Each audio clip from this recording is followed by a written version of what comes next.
Et si je vous disais que les dents absentes, enlevées, extraites, peuvent perturber bien plus que votre sourire, quel impact sur la langue, sur le langage, sur la déglutition, sur les mâchoires et même votre posture jusqu'aux pieds?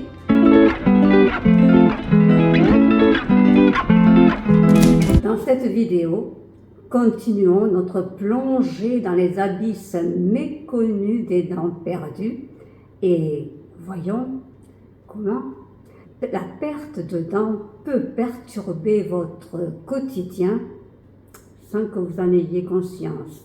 Plongez avec moi dans l'univers fascinant de la bouche, avec la langue, entre structure, fonction et dysfonction.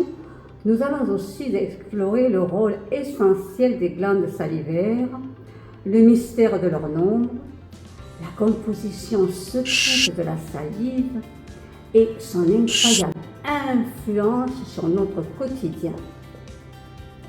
Préparez-vous à être émerveillé par le monde caché derrière nos simples mouvements de langue, car aujourd'hui, vous êtes au bon endroit pour percer les secrets les plus savoureux de notre cavité buccale. Pour le médecin, jadis, pas si loin encore, au siècle dernier, 1950, 1960 peut-être, la langue était le miroir de l'état de santé. L'image du médecin qui fait tirer la langue est restée dans les mémoires. La langue est un très bon indicateur de notre état de santé. Partie 1, la langue, sa structure. Son rôle. La langue, située dans la cavité buccale, est un organe très vascularisé. Elle intervient dans divers moments de notre vie quotidienne, notamment la communication parlée, la mastication mâchée, la gustation pour les saveurs et enfin la déglutition direction l'estomac. Essentielle, vitale à l'acte de nutrition, se nourrir, la langue permet de mobiliser les aliments en bouche et de les préparer en vue de la déglutition.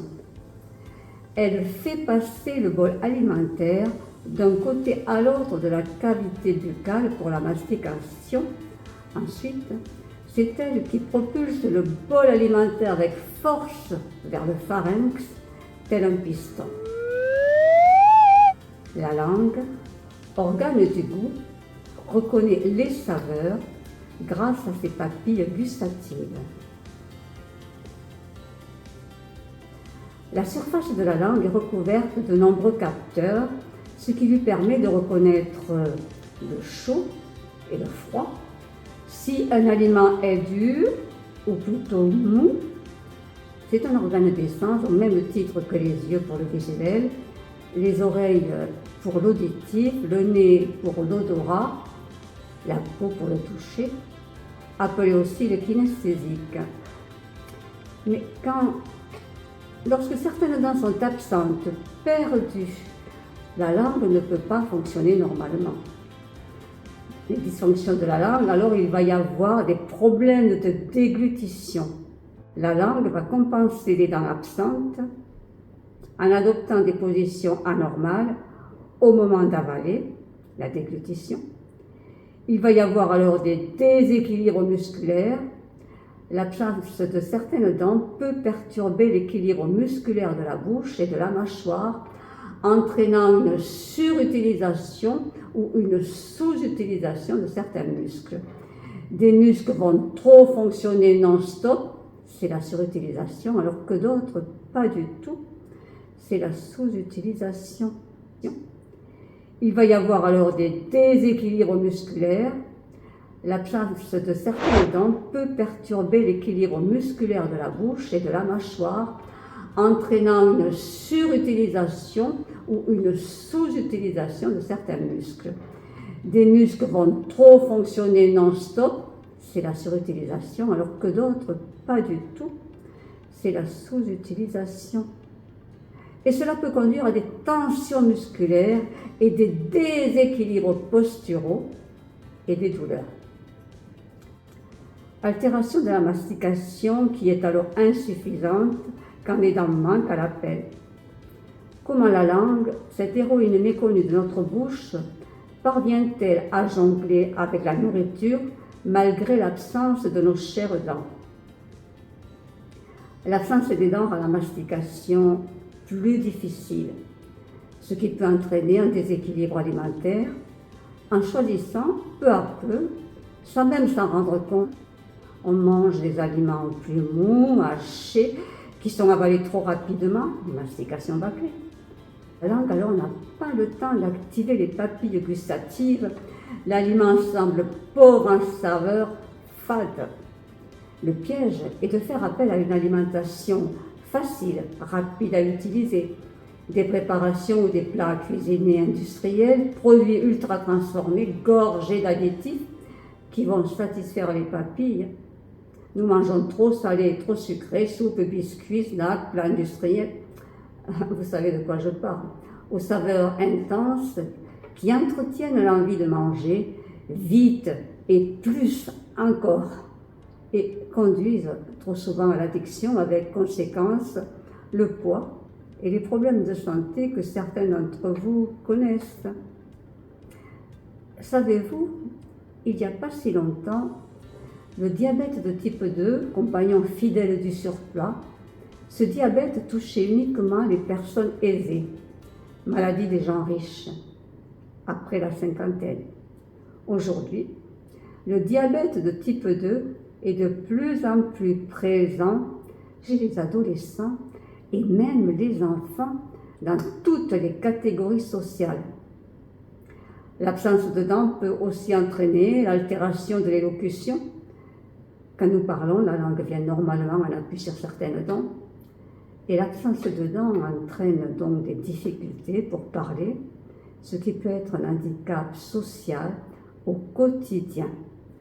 L'absence de dents peut entraîner aussi parfois des déplacements dentaires favorisés par les pressions de la langue. Et noyau de cerise sur le gâteau, la perte de dents sur le long terme amène des modifications du visage. Les joues, le contour des lèvres se rident vite. Vieillissement prématuré 100% garanti, c'est sûr. La langue est aussi la gardienne du logis pour notre bien-être et notre survie. Par des apprentissages répétés, elle sait ce qui est bon, acceptable et ce qu'il faut rejeter, mettre à la porte pour notre bien-être. Les glandes salivaires et la salive. Les trois principales glandes salivaires vont par paire à droite et à gauche. Elles produisent la salive qui est excrétée dans la bouche pour faciliter la mastication, la déglutition et débuter la digestion des bols alimentaires. On trouve deux glandes parotides, une de chaque côté du visage, devant les oreilles. Les parotides sont les plus volumineuses. Les glandes sous-maxillaires sont plus petites que les parotides. Il existe deux glandes sous-maxillaires, juste sous la langue, de chaque côté du visage. Et les glandes sublinguales sont les plus petites des glandes salivaires. On trouve deux glandes sublinguales dans le plancher de la bouche de chaque côté de la langue. La salive s'écoule de chaque glande salivaire par de minuscules canaux direction la bouche. Fonction. Les glandes salivaires jouent un rôle important dans la digestion car la salive humidifie, mouille la nourriture afin qu'on puisse l'avaler plus facilement. La salive permet aussi le compactage des aliments. La langue pousse alors les aliments vers l'arrière de la bouche où ils sont avalés, direction l'estomac. L'enzyme de la salive, appelée amylase, décompose et digère l'amidon ainsi que les glucides et les sucres des aliments. Cela facilite grandement le travail de l'estomac. Et très important pour chacun de nous, cela permet une digestion sereine, silencieuse, oubliée. La salive joue aussi un rôle important dans la santé bucco-dentaire, car le pH de la bouche devient acide après chaque repas.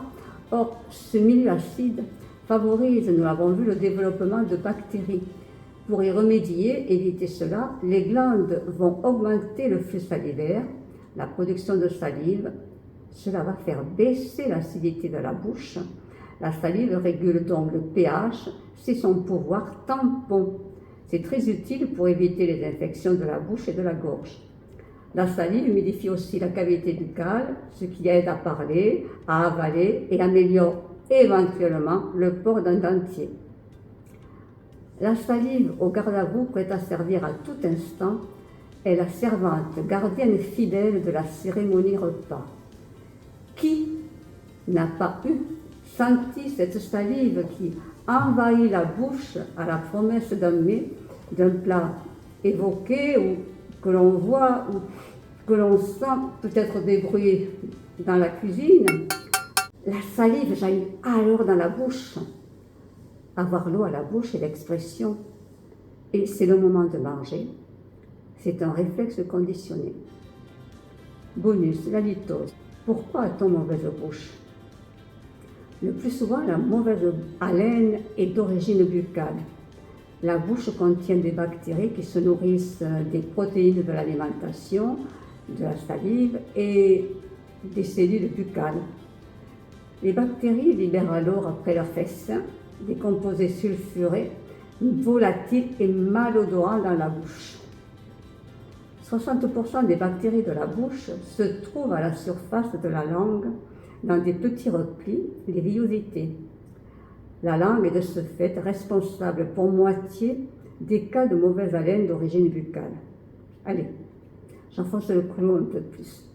Une bonne hygiène bucco-dentaire avec le brossage des dents, vous savez faire, oui. Et en utilisant un gratte-dents pour nettoyer la langue. Une douleur à la langue qui dure plus de 8 jours, ou une lésion avec ou même sans douleur dans la bouche, une infection doit faire l'objet d'un avis médical. Restez vigilants. Une lésion qui dure peut dégénérer en silence en cancer. Nous voici arrivés à la fin de la saga de la mastication bâclée et de ses conséquences sur la digestion et le tube digestif, ses conséquences sur les dents, ses conséquences sur la langue et les glandes salivaires. Quelle partie de cette exploration vous a le plus surpris? Avez-vous d'autres questions sur la langue ou sur la salive? Partagez dans les commentaires. N'oubliez pas de liker si vous avez appris quelque chose de nouveau. Et abonnez-vous pour vous garder en pleine forme longtemps. Bye!